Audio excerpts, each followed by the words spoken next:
a lot of allegations coming out again about a lot of people. I have never discussed this on the podcast before, but obviously there were allegations against one of my co-stars on We're Here. Mm-hmm. And I think that some people have taken my silence as some form of allyship, or someone even accused me of quote unquote working overtime to silence victims, which seems really wild to me personally, a really wild accusation.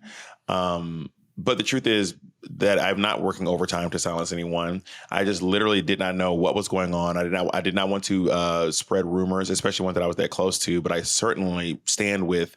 The 6 people is incredibly damning, and I certainly hope that these people get the justice that they need. I can't even imagine what it's like to see a person who did something like that to you on TV, just like, getting their tens or dancing at the club next to you. You know what I mean?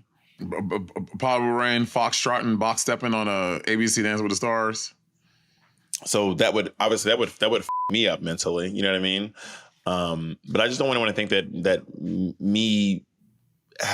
was me being like, I support like that. But also, people jump to conclusions on the internet, which I understand for them, but it doesn't always make a ton of sense. But sometimes when we're feeling emotional, we don't always make the most sense. You know what I mean? Yeah. I think what was really crazy was one recently, the person who was down at the Abbey, and they posted that video about something that happened on set of Hurricane Bianca, and then Bianca commented on their video. She's like, "I'm so sorry that happened to you." I don't remember exactly what Bianca said, but she basically posted a message of support of the person on their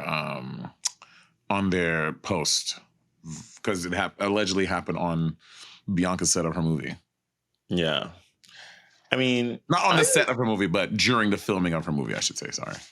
I just don't understand. Can I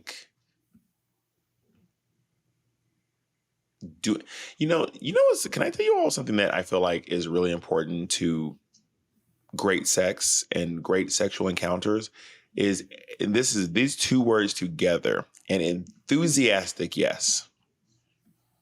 An enthusiastic yes. If I'm hooking up with someone, I'm never going to try to convince anyone of anything. Mm-hmm. Like, if you're not enthusiastic about it, then maybe we're not. If I'm not enthusiastic about it, if you're not enthusiastic about it, then maybe we need to just take a break and do something else, or separate and not do anything at all. You know what I mean? Yeah, I feel that.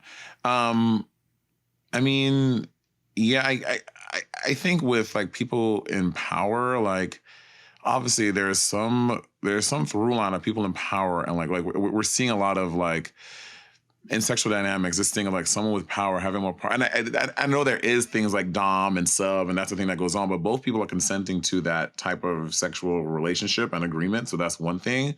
But I think what we're seeing is people with power trying to exercise that dom thing over someone who is not consenting to be a sub in the way that they want them to. And they're using coercion and drugs and thing to will them into what they want sexually, which is a problem. Yeah. I mean, I wouldn't quite say that it's this. I wouldn't make it that analogous between DS culture and sexual assault. For lack of a better word, I don't mean that specific culture. I'm just saying, you see this person with a lot of power trying to make one person or group of people bend to their will and what they want sexually. And because that person has a lot of money, they're exerting that power. Diddy's a prime example. They're exerting that power over these people, and these people just kind of just fall victim to whatever he wants because he just has so much power. When someone has so much power, you're like, what can I do? How can I? You don't even need a lot of money. Sherry Pie did it with crumbs. This is true. You know what I mean? Did you hear about that? Speaking of people getting their comeuppance, Jacob, can you look up the name of that lady, the county clerk who just went to prison for 9 years for voter fraud? Baby, this is wild. This woman, Terry, Kate, or Jake's gonna look it up right now. This woman was convinced by Donald Trump. It looks like her name is Tina Peters. Tina Peters, that's the one. Tina Peters was convinced by Donald Trump and his campaign that there was voter election fraud. She believed it with her heart of hearts. So then she started breaking the law because she thought the law was broken. She felt justified in taking illegal actions and actually participating in a real voter fraud by giving over information that was not supposed to be public to people who should not have it. She kept being like, honey, when they're in jail, when they go to jail, I'm going to do this. I'm going to, because blah, blah, blah. Cut to, she has 9 years in prison.